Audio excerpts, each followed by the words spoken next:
Assalamualaikum warahmatullahi wabarakatuh. Sedulur dimanapun berada, kami ini lagi nongkrong nih di Kota Tegal. Kebetulan sudah lama sekali saya pribadi ini lama tak berjumpa lah dengan Kiai Santri Deso. Santri Deso ini yang saya pegang karena Santri Deso nama di Facebook, sehingga nama aslinya saya kurang tahu. Dengan Santri Deso, kemudian didampingi oleh Mas Alan. Ini ada di sebuah kafe di Kota Tegal ya, Java Kopi. Nah, ini sehubungan dengan marak informasi ya mengenai pokoknya ada anak tembang anak tembung. Tembangnya tembang persoalan yang namanya Ba'alawi versus Kiai Imaduddin dulu. Ya yang awalnya sih, awalnya begitu. Jadi ini saya minta klarifikasi atau penjelasan tentang narasi-narasi yang memang sudah beredar lama. Nah saya pribadi memang orang yang menikmati informasi. Nah kebetulan ini langsung ada namanya sumber primer bagi saya. Sehingga nanti monggo Santri Deso untuk memberi informasi yang jelas. Hari ini sehat walafiat ya Pak Santri Deso. Kurang susu. Jadi gitu, Santri Deso saya mungkin perlu informasi tentang penjelasan lah, semacam edukasi. Kalau edukasi kan ada kausalitas, mengapa, bagaimana, siapa dan seterusnya perlu dijelaskan kepada saya dan nanti ditonton oleh banyak orang supaya memberi apresiasi yang objektif. Gitu, Santri Deso, monggo. Baik, assalamualaikum warahmatullahi wabarakatuh. Waalaikumsalam. Alhamdulillah. Allahumma salli ala sayyidina wa maulana Muhammad ibn Abdillah wa alihi wa sahbihi wa mawalah. La haula wa la quwata illa billah. Pada kesempatan yang berbahagia ini saya diculik oleh sahabat lama yang saya memang sejak dulu sampai dengan sekarang tidak ingin akrab dengan dia, namanya Mas Jaka. Juga ada Mas Alan ini, ternyata tetangga mewah, mepet sawah ini.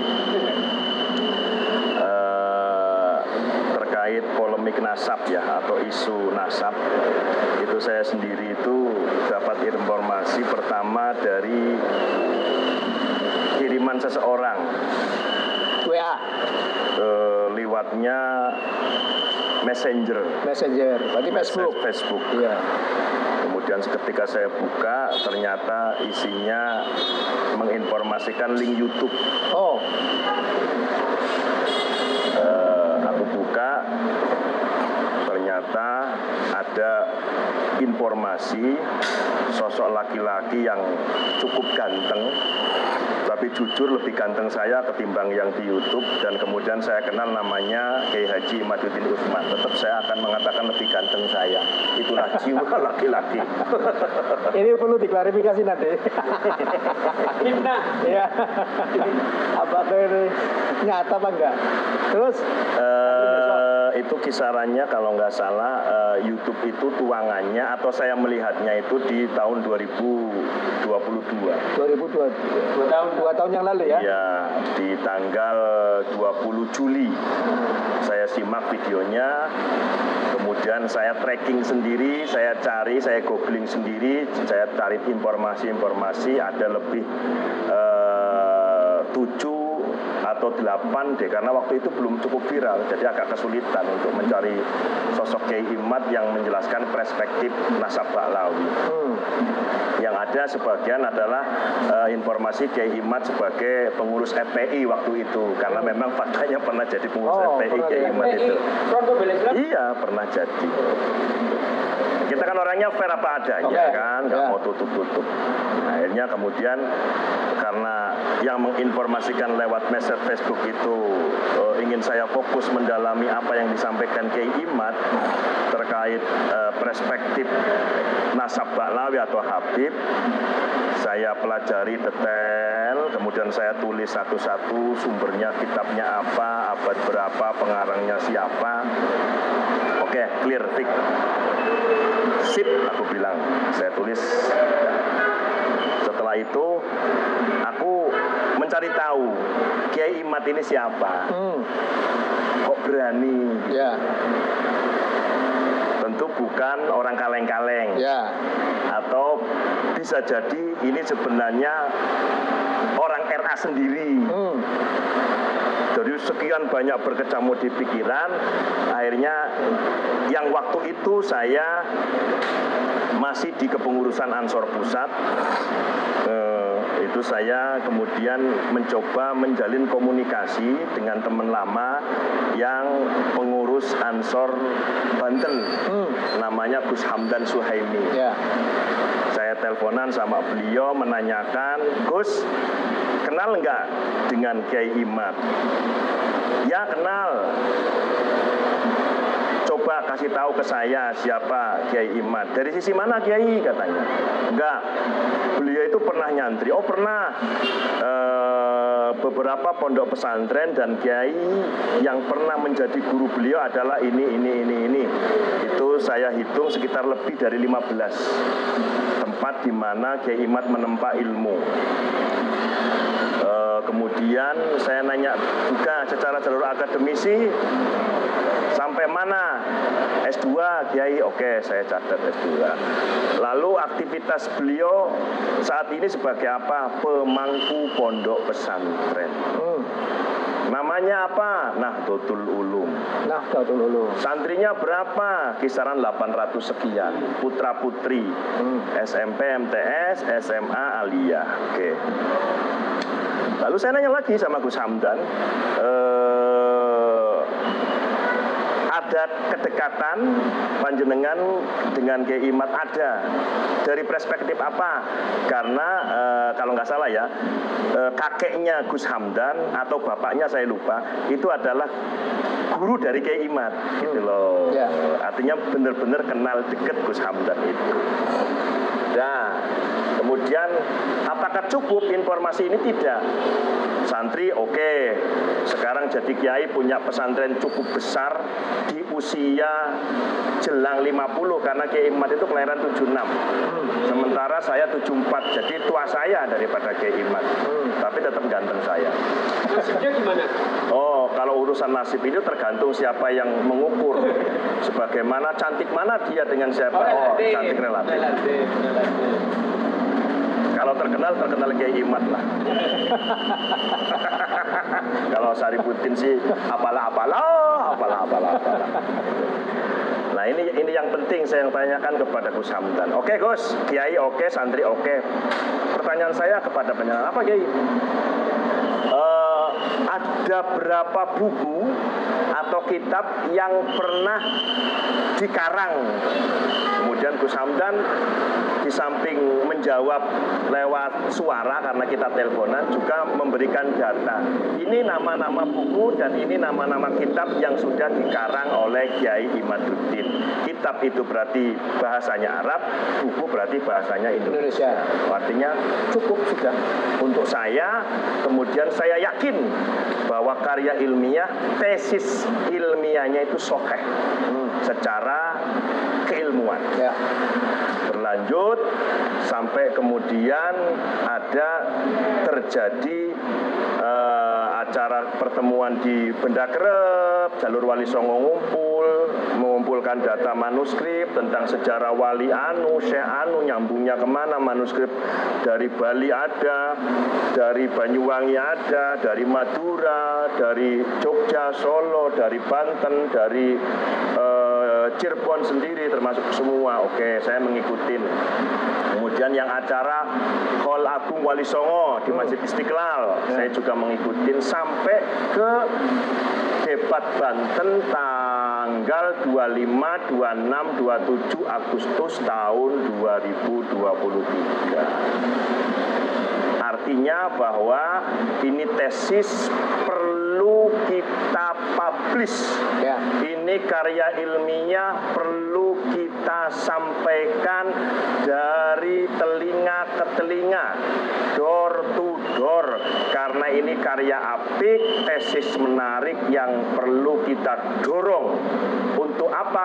Mencerdaskan anak bangsa Indonesia agar jangan selalu mau menjadi jongos Baklawi. Oke, ini berarti kan sebuah bagian dari perjalanan sejarah bangsa ya.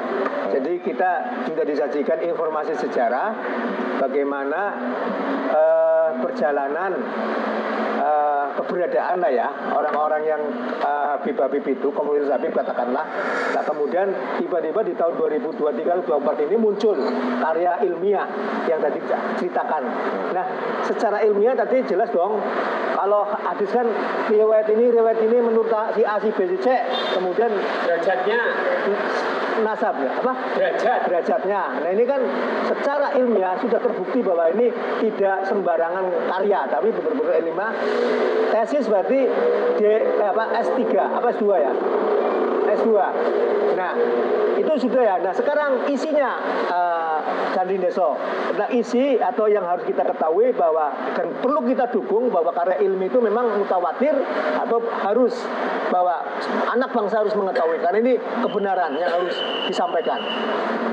Jadi perspektif simpelnya kan begini. Simpelnya. Ada keturunan Nabi yang terregistrasi, ada datanya, ada catatannya, ada sajarahnya, yakni nama Ahmad bin Isa. Ahmad bin Isa. Ini ada. Belum lagi simbahnya Ja'far Shodiq ada, Muhammad Al-Baqir ada. Cuma untuk mencari tahu Ahmad bin Isa ini sebenarnya punya anak berapa, nah gitu loh. Di catatan kitab yang namanya kitab Asy-Syajarah Al-Mubarak karangan Syekh Fahruddin Ar-Razi dengan teks apa itu namanya adat hasyr, bahwa dijelaskan anak Ahmad bin Isa ini hanya 3, Muhammad, Husain, dan Ali. Dan kitab ini karya ilmiah dari ulama besar, ahli nasab, ahli sejarah dunia. Ulama mengetahui siapa beliau. Ada di abad 5 yang menyebutkan bahwa putranya cuma 3, Muhammad, Husain, Ali. Sementara di setelahnya, yakni di abad 6, nggak ada yang menginformasikan bahwa putra Ahmad bin Isa menjadi 4, nggak ada. Abad 7 tidak ada, abad 8 tidak ada. Baru kemudian di abad 9 menjelang akhir abad 9, yakni mendekati abad 10, muncul kitab yang namanya Al-Burqatul Muthiqah karangan Asy-Syaikh Ali Abu Bakar Asy-Syakran, yang di situ teksnya adalah waqad fahimtu bla bla bla bla min tarikhil janadi. Jadi Ali Asy-Syakran yang membuat kitab Al-Burqatul Muthiqah abad 9 mengatakan bahwa setelah saya memahami dari apa yang saya dapatkan di kitab tarikhnya Syekh Al-Janati. Syekh Al-Janati punya kitab tarikh namanya As-Suluk fi Tabaqatil Ulama'i wal Muluk. As-Suluk, kitab As-Suluk lah. Itu kitab tarikh menjelaskan, dipahami oleh Asy-Syakran bahwa anaknya Ahmad bin Isa bukan hanya 3, tetapi ada satu lagi yakni Abdullah, dan kemudian ditasghir menjadi Ubaid. Abdullah ditasghir menjadi Ubaid itu asumsi Ali Asy-Syakran. Asumsi ya? Asumsi. Dugaan Syekh Ali Asy-Syakran. Bukan kepastian berarti. Bukan kepastian. Dan pengambilannya pun dari kitab tarikh. Padahal kalau yang namanya eksistensi kesahihan tentang nasab nggak bisa pengambilannya dari kitab tarikh, harus dari kitab nasab. Ini. Sementara kalau kita mau tracking di dalam kitab As-Suluk, itu pun pengarangnya tidak meyakinkan bahwa Abdullah itu benar-benar anaknya Ahmad bin Isa. Baru berangkat dari asumsi ya, Iya. dugaan. Coba saya pengen nanya, mic-nya coba, lihat mic-nya. Ya. Bapak, saya pengen nanya. Ini Ustaz, banyakan oke lah itu bahasa ilmiahnya ya. Sekarang bahasa realitanya. Di masyarakat itu muncul perspektif atau anggapan bahwa ini adalah grup pembegal nasab. Ada tuduhan gitu ya. Maka yang saya pengen klarifikasi sama yang sedang meriset, Anda terima enggak kalau bahwa Anda itu dianggap pembegal nasab, bahwa Anda adalah antek PKI? Ini saya berdasarkan di masyarakat gitu ya. Tuduhan masyarakat. Ya, tuduhan-tuduhan masyarakat. Kita harus objektif gitu ya, pertanyaannya juga objektif. Gimana, Ustaz? Setelah the end-nya PKI, artinya PKI habislah di era 65 ya. Kemudian di periode Soeharto nggak ada tuh berkutik bahwa ada PKI baru, wah pasti dieksekusi lah. Baru di setelah lengsernya Pak Soeharto itulah muncul ada PKI New. Neo. Ya neo lah. Muncul demo di tingkat kabupaten misalkan atau provinsi, bahkan di ibu kota tiba-tiba mengibarkan bendera PKI. Pertanyaannya, itu bendera yang bikin siapa, yang bakar siapa? Cara Tegale gawe dewek dibakar dewek. Ketika ada yang menduga bahwa barisan Kiai Imad adalah bagian dari PKI, yang ngomong itu justru saya duga Anda PKI, gitu loh. Balik ke yang menuduh. Iya, itu yang pertama. Untuk bicara pembegal nasab, siapa yang membegal nasab? Toh jelas, urutannya jelas, aturannya jelas. Yang namanya nasab itu ada kitabnya. Contoh di kitab Rosail fi Ilmin Nasab ada 7 domain untuk bisa mengidentifikasi tentang posisi nasab seseorang. Ada istilah syajaroh, ada istilah mabsutoh. Kalau syajaroh itu dari akar ke batang, kemudian cabang, ranting, daun, putik bunga, buah. Berarti dari bawah ke atas, itu namanya syajaroh. Tapi kalau mabsutoh itu dari atas ke bawah. Nah, siapa pembegal nasab yang sebenarnya? Ayo kita cari tahu. Bagaimana mungkin orang yang tidak ada silsilah ketersambungan dengan Ahmad bin Isa yang hidup di abad 3, abad 4 tidak menginformasikan bahwa anaknya Ahmad bin Isa namanya Abdullah Ubaidillah, nggak ada. Abad 5 nggak ada, 6 nggak ada, 7, 8, 9 baru ada. 550 tahun jedanya baru mengatakan anaknya Ahmad bin Isa 4, bro. Bukan hanya Muhammad, bukan hanya Ali, tetapi ada satu lagi, Abdullah alias Ubaidillah. Dari mana informasi bahwa Abdullah Ubaidillah anak Ahmad bin Isa? Ada yang mengatakan itu wilayah Tasamu. Oke, Tasamu berarti dari informasi satu Abdul Dean. Nah, sekarang perspektif ilmu tasamu begini teman-teman. 5 abad ya. Per 1 abad itu 3 generasi lah katakanlah. Ya 1 tahun ini 3 orang ini. Kalau 5 abad berarti 3 kali 5 butuh 15. Oke, kalaulah memang kita ambil pijakannya di Syekh Ali Asyakron, ini Ali Asyakron kata siapa harus ada urutan 15. Lalu kata siapanya nggak tertulis. Minimal rekamannya lah kalau bahasa sekarang. Munqati lah ya, terputus. Iya, karena nggak ada. Sekarang gini, kalau sudah lebih dari 2 abad, informasi itu harus dibuktikan secara tulisan dong. Oke. Ya, harus ada. Harus loh. Loh bagaimana?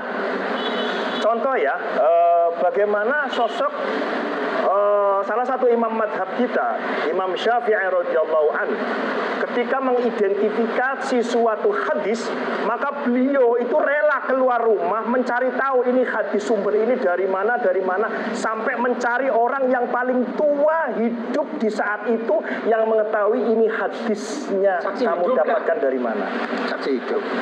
Oke Ustaz, jelas itu ya, berarti sudah sangat jelas bahwasanya kita sudah tahu alasannya para periset tentang nasab ini memang pertanggungjawabannya sahih gitu ya. Istilahnya ilmiah banget gitu loh. Tapi begini Ustaz, saya mau menanyakan tentang manfaat madorot. Gak apa-apa ya, gaya bebas. Di usul fikih kan ada darul mafasid muqaddamun ala jalbil masalih. Dengan polemik nasab ini yang Anda riset dengan kawan-kawan, itu kita tidak memungkiri jadi gaduh di masyarakat. Memang ada kegaduhan. Nah ini menurut Anda gimana? Apakah memang manfaat itu harus diungkap atau menghindari riset itu untuk menghindari mafsadat gitu? Atau menutup kegaduhan? Nah iya, maksudnya itu. Ketika ada pemuda yang bernama Muhammad bin Abdullah di usia 40 tahun lalu memproklamirkan dirinya sebagai nabi, gaduh enggak? Gaduh. Oh iya. Cerdas nih. Gaduh. Lalu Nabi Muhammad dipuji apa dicaci maki? Dicaci banyak kan, caci maki kaum Quraisy ini kan. Nabi Muhammad tinggal di Mekah bertahan sampai hidup apa diusir? Ada pengusiran dan lain sebagainya. Lalu Nabi Muhammad, apakah kalian akan panjenengan nyatakan sebagai pembuat gaduh? Oh iya. Apakah panjenengan pro dengan kaum Quraisy pengusir Nabi Muhammad? Berarti istilahnya ini hak batil memang harus diperjuangkan. Begitu ya Ustaz? Gitu. Jadi gini sebenarnya gini ya. Jangan terlalu menseriusi soal nasab. Apalagi sampai mencoba menggunakan metode usul fiqh. Karena hal ini tidak seheboh itu sebenarnya, tidak segaduh itu dan tidak serumit itu. Ini nasab ini sesuatu yang simpel kok, urusan dukcapil. Pendudukan dan iya, ini urusan dukcapil dan matematis. 1 tambah 1 2. Ya. Kalau memang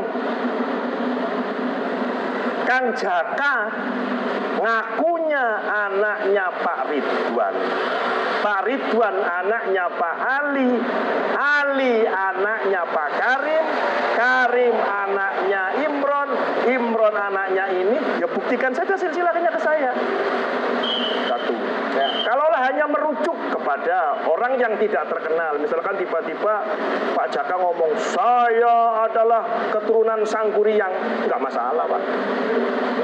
Saya adalah keturunan Brahma Kumbara, nggak jadi masalah. Yang jadi masalah ketika Kang Jaka tiba-tiba mengatakan di dalam tubuh Anda mengalir darah Rasulullah, saya anak cucu Nabi, sementara kata silsilah cara wong Tegale red sejarah red udah kayak gitu, banyak pemanfaatan nasab menjadi nasib yang akhirnya buat imanuhum fi amlakihim itu oknum kebanyakan. Ya artinya kan kayak setelah sederhana saja, nasab menentukan nasib, nasib menentukan nisab. Ya gitu ya. Terus, artinya kalau tidak membawa Rasulullah tidak masalah. Ya, oke. Sekarang ini yang perlu ini kan dalam persimpangan ya, perapatan mempertelon. Contoh saya pribadi ya, santri Deso. Ini kan saya pernah mengikuti sebagai follower ya. Orang yang seneng ya mengikuti yang namanya Rotib Al-Haddad, Rotib Al-Atos. Di situ ada Pak Alawi loh. Ya Rotib itu kan berarti hadat. Gimana komentar Ustaz? Sampean tahu nggak siapa Abu Hurairah? Perawi hadis. Siapa Ka'bul Ahbar? Siapa Wahab bin Munabbih? Yahudi mereka. Apa masalahnya kalau ada keturunan Yahudi alim? Masalah bagi lo? Nggak masalah ya? Ya sudah, emang yang boleh beriman kepada Allah hanya orang Quraisy, orang Arab. Kalau Yahudi nggak boleh. Ya artinya Gua nada cerdas Mas Jaka kalau tanya. Ya tetap dipakai gitu ya. Artinya hasil baiknya pakailah kalau memang baik gitu kan. Ya begitu Ustaz. Nah itu Salah. Ini berarti apa ya? Open Pak, open mind. Ya. Tidak tertutup. Tidak semuanya harga mati yang dibalik itu gak baik gitu loh. Ya artinya gini, kami orang Brebes Tegal Slawi ini kan minimal Ustadz santri Deso ini kan jadi referensi. Ya. Karena memang dari Brebes ini yang pertama mengibarkan atau menyampaikan informasi tentang persoalan ini, tentang Kiai Imad dengan karyanya gitu loh ya. Ini yang perlu dipertanyakan. Sudah mic-nya. Ini karena mic-nya dua jadi gantian. Gak apa-apa. Ini Ustaz, ini kan banyak pertanyaan di masyarakat atau memang ada berita bahwa Anda itu melarikan diri atau ngumpet atau ketakutan ini karena Anda dicari banyak orang karena meriset nazab ini. Saya pun ini jadi ngeri-ngeri sedap nanti channel saya membahas ini gitu loh. Tapi saya coba belajar ingin memberi edukasi kepada masyarakat sebeda apapun kita. Mari kita ambil cara berpikirnya Rocky Gerung. Kita goda pemikiran-pemikiran orang lain, akal sehat gitu. Coba ini klarifikasi. Ya, penjelasannya. Ya, toh nyatanya kan kita ini nggak kemana-mana, nggak ngumpet. Enggak. Bahkan kita yang nyulik. Ya. Gitu. jadi menurut Ketua Umum PBNU di zamannya Profesor Kiai Haji Said Aqil Siraj, Ya. di beberapa forum-forum tertentu, bahkan beliau sampaikan di luar negeri, di Malaysia, terkait pertanyaan tentang yang sedang terjadi di Indonesia, polemik nasab. Apa kata Buya Said Aqil Siraj, bahwa apa yang sudah dilakukan oleh Kiai Imad itu adalah murni karya ilmiah, ada sumbernya. Silahkan yang mau percaya monggo, nggak percaya juga nggak masalah. Ya. Yang percaya bikin antitesa. Hanya kemudian jangan disikapi dengan marah-marah, apalagi menggunakan orang banyak, nyawa patungan, keroyokan. Masa ngadepin Saripudin aja ribuan santri dikerahkan sekerah-kerahnya. Jangan sampai dong kemudian umat mengatakan, oh ternyata itu pondok pesantren yang mencari Saripudin ternyata isinya bukan santri tetapi preman misalkan. Ya. Umat begitu kan ya cukup menyedihkan kalau sampai seperti itu. Gak usah lah. Kalau memang gak setuju dengan narasi saya, gak setuju dengan statement saya, gak setuju dengan ungkapan saya, gak setuju dengan pernyataan pemikiran saya, ya silahkan hadapi dengan keilmuan. Ya. Jangan marah-marah. Wong Islam mengajarkan kok, ud'u ila sabili rabbika bil hikmati wal mau'izatil hasanah. Saya yakin teman-teman, kawan-kawan dan siapapun yang menyaksikan video ini, bahwa andaikan dulu Nusantara atau Jawa lah, ini yang mengislamkan adalah orang-orang yang ada di FPI, saya yakin Jawa nggak mau Islam. Karena kita tahu loh orang-orang yang ada di FPI, para habib itu kalau dakwah itu nggak merangkul tetapi memukul kok, nggak ramah tetapi marah-marah. Padahal dakwah itu mestinya dengan bil hikmati wal mau itu hasanah. Bagaimana kebijaksanaan panjenenganipun Said Ja'far Shadiq Sunan Kudus dengan toleransinya, dan sampai sekarang masih dipercaya oleh Sunan Kudus, masyarakat Kudus nggak boleh korban sapi dan seterusnya. Itu toleransinya setinggi itu ya. Nah, Ya. Selanjutnya ngeten, Mas Jaka, ini yang kadang-kadang anak-anak muda itu hilang ingatan atau kehilangan ingat. Jawa itu apa sih? Jawa itu kalau kita ambil di buku Sang Sekerta Tertua, Jawa itu artinya memberi. Memberi, tangan di atas. Jawa itu ngei. Jawa itu memberi, nggak ada pakai alat, memberi gitu aja. Jawa itu memberi. Ada lagi yang mengatakan Jawa itu nerimo. Jawa itu apian. Tapi yang tertua yang saya baca, saya tracking, itu adalah artinya memberi. Sehingga apa? Kita bisa lihat kok di Jawa ini khususnya dan Nusantara, apapun bisa tumbuh. Ajaran, keyakinan apapun ada pengikutnya. Yang ngaku malaikat Jibril aja ada pengikutnya kok. Iya. Lihat Payunan. Ya, ngaku nabi padahal dulu pelatih badminton Ahmad Musodik ada pengikutnya. Kalau nggak cocok ya sudah, sikapi dengan bijak. Ya. Nggak usah dengan main keroyokan, persekusi, nyawa patungan. Ya artinya kita sebagai yang ini kan sekarang boomingnya namanya medsos ya. So, informasi dari segala sumber kita bisa melihat, mendengar. Nah, artinya ke depan bahwa sajian narasi atau informasi yang disajikan Kiai Imaduddin ya, yang ilmiah tentunya harus kita ini secara objektif juga. Tapi pada prinsipnya bahwa kita tetap menjalankan amar ma'ruf nahi munkar, kemudian tetap bertakwa, menjalankan seluruh perintah-perintahnya Allah dan menjauhi seluruh larang-larangannya kan. Jadi tidak ada yang namanya memecahkan atau pecah dengan saudara-saudara yang lain. Tapi memang masyarakat kita kan belum semuanya paham ya tentang keilmuan. Mohon maaf, polemik nasab ini yang akhirnya kan antara orang Nusantara dengan Muhyiddin itu yang berpolemik, Pak. Justru malah esensinya, ya mohon maaf, kelompoknya berpolemik ya. Iya, berpolemik kita sendiri.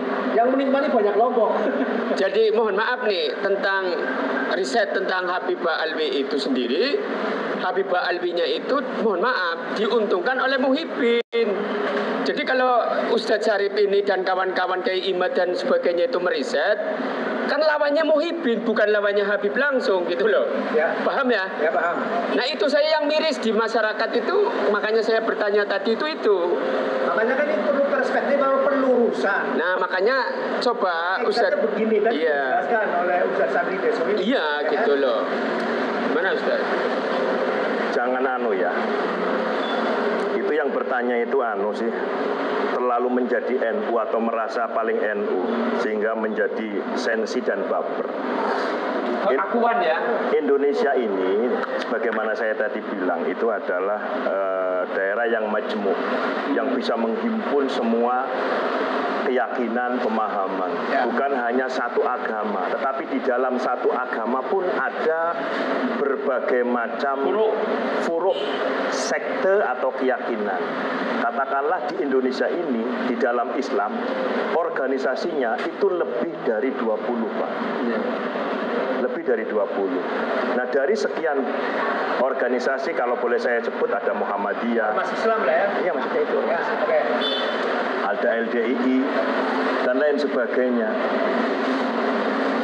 Satu ormas kok yang mewadahi Habib itu satu orang, ormas cuma NU yang mengakui Habib. Iya dari dulu, tapi sekarang kan yang melawan mohon maaf juga orang NU. Betul ya Ustaz? Iya. Yogyakarta lebih kuat mana? Eksistensi ya, saya nggak akan melihat jumlah eksistensinya. NU dengan Muhammadiyah lebih kuat mana? Muhammadiyah, Jogja. Aku nanya. Warnanya warna Muhammadiyah. Oke. Ketika bicara eksistensi suatu golongan, berarti kan ada yang bau rekso. Ya. Jogja siapa yang bau rekso? Keluarga Mataram kan? Apakah Mataram pro Balawi? Saya yakin tidak. Tapi kok kenapa? Diklaim. Lalu begini, maksud saya begini. Beliau Mataram, kok lebih memilih Muhammadiyah? Kok nggak NU? Sementara amaliyahnya itu NU loh. Iya. Tapi organisasinya Muhammadiyah. Apa coba? Ini saya perlu buka nggak ini rahasia? Boleh. Iya. Bagus ini. Bicara Jawa sentris ya. Bicara Jawa sentris. Kelompok Manusia mana yang nilai bobotnya paling mulia? Jawa sentris. Yang mulia kan orang yang bertakwa di sisi Allah. Jawa sentris, bukan agama. Apa tadi? Ayo orang bisa Keluarga jawab. keraton dong. Keluarga keraton. Karena struktur sosial ya. Ya kan aku bilang Jawa sentris. Iya. Ya enggak? Kerajaan-kerajaan. Oke. Iya enggak? Ya oke, sepakat. Saya nggak melihat dari perspektif agama. Saya bilang Jawa sentris. Ya, setuju.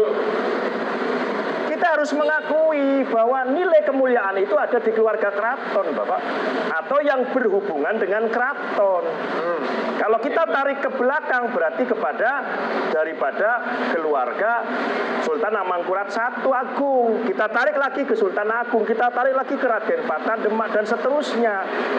Kalau bicara nasional berarti manusia yang kastanya tinggi secara eksistensi adalah keluarga Wali Songo. Jawa sentris tadi ya. Ya.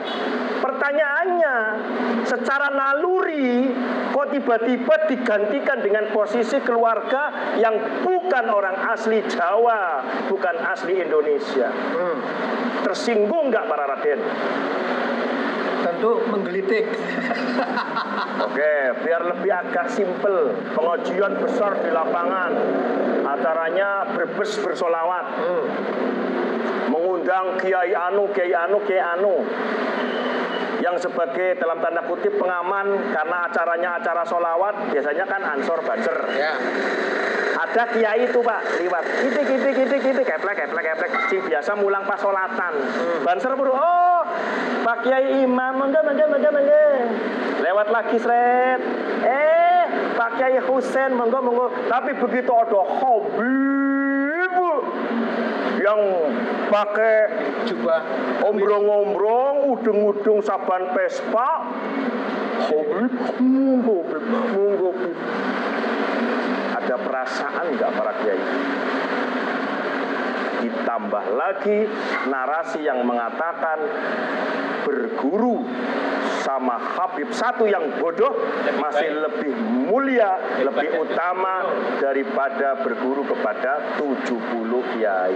Kaki Habib yang ahli maksiat masih lebih mulia ketimbang 70 kepala kiai. Satu kitab. Di dalam kitab Bughyatul Mustarsyidin yang dibaca oleh hampir seluruh pondok pesantren di Indonesia.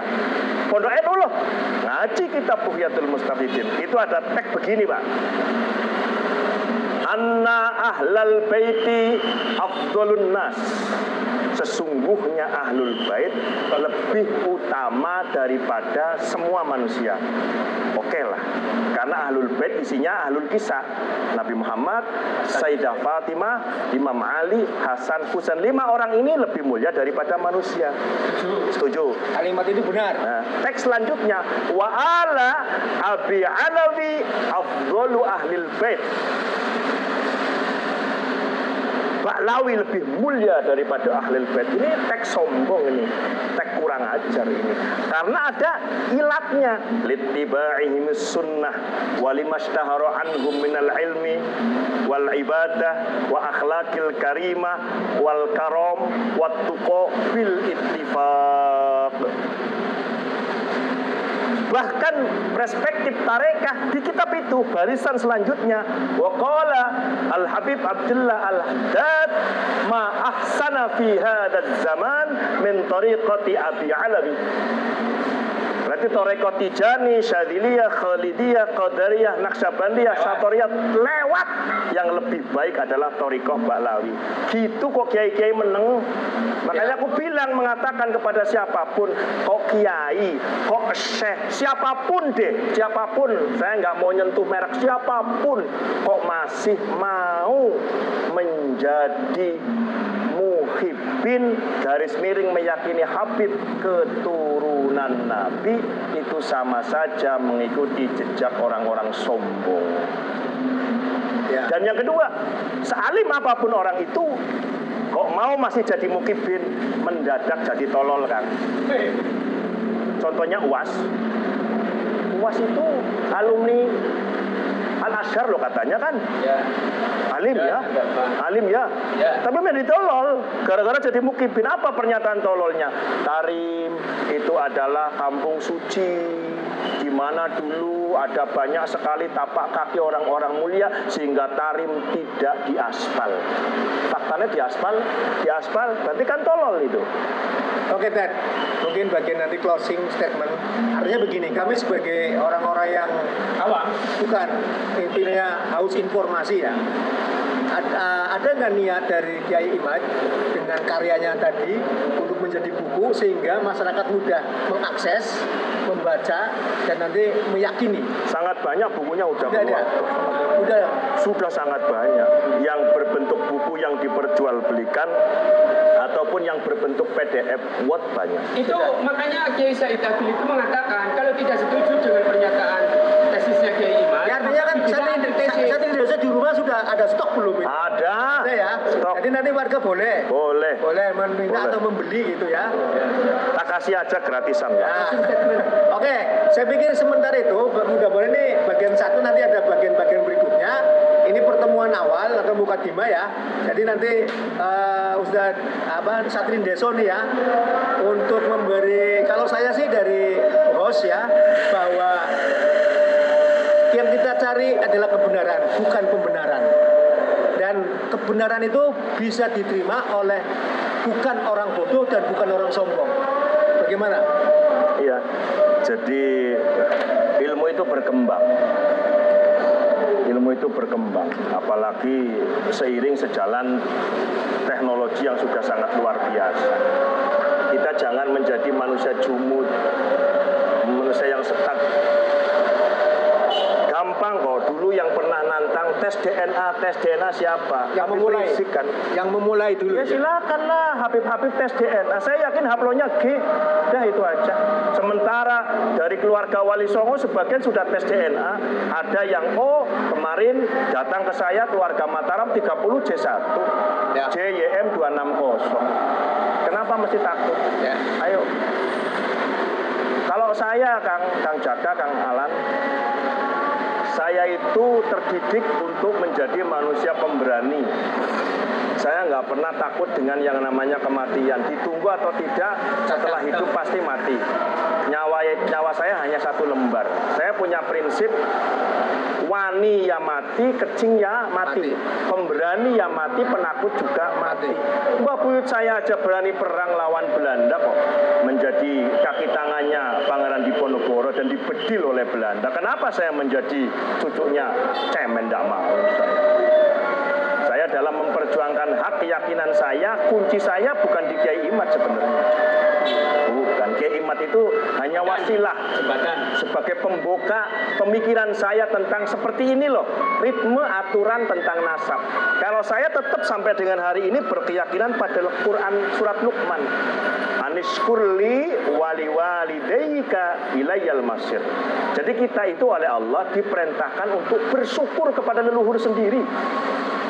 Malam yaskurinnas lam yaskurillah.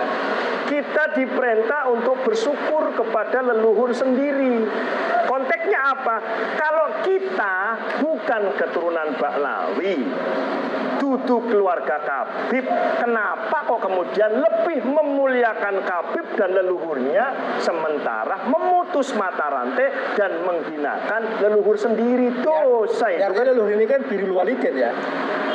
Bukan, ini sampai salah lagi. Ini bukan konteks biru, ini perintah wajib loh. Anis kurli waliwa. Ini kalau saya nahu ini. Anis ini amar loh. Walitek wawunya lil mutlaqil jam'i. Artinya nilai-nilai rasa syukur kepada Allah dan kepada leluhur itu disamakan oleh Allah. Derajatnya sama. Sama. Wawunya lil mutlaqil jam'i loh. Ya. Kenapa saya tiba-tiba kemudian lebih memuliakan kelompok manusia yang dimana saya bukan leluhur mereka, saya bukan bagian mereka, nggak mau saya. Fatihah saya kepada para wali-wali saya, para leluhur saya. Gitu. Jadi kalau kami pada orang-orang tua kami, boleh ya? Sangat boleh dong. Ya. Makanya saya berucapkan berkali-kali, sampai Dajjal turun 2 kali ke bumi, saya tetap tidak akan hormat, saya tetap tidak akan mahabbah kepada Habib-Habib Indonesia yang kebanyakan mereka sombong dan kurang ajar kepada para ulama, para kiai, dan warga masyarakat Indonesia. Silakan panjenengan tetap menjadi jongos, monggo.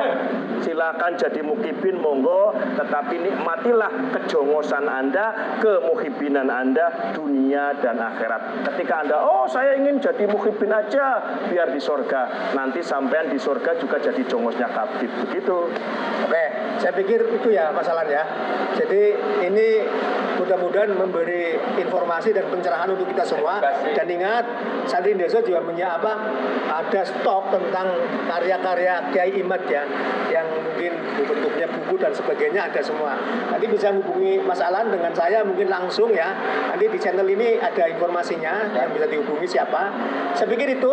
Terima kasih Santri Desa, Mas Alan untuk kali ini. Nanti kita bersambung lagi dengan hal-hal yang lain. Ini menarik ini karena apa? Ini regenerasi, generasi yang memang bisa menjadi teman diskusi ya untuk kita semua. Berbus Tegal Selawi ya dekatlah kita ya.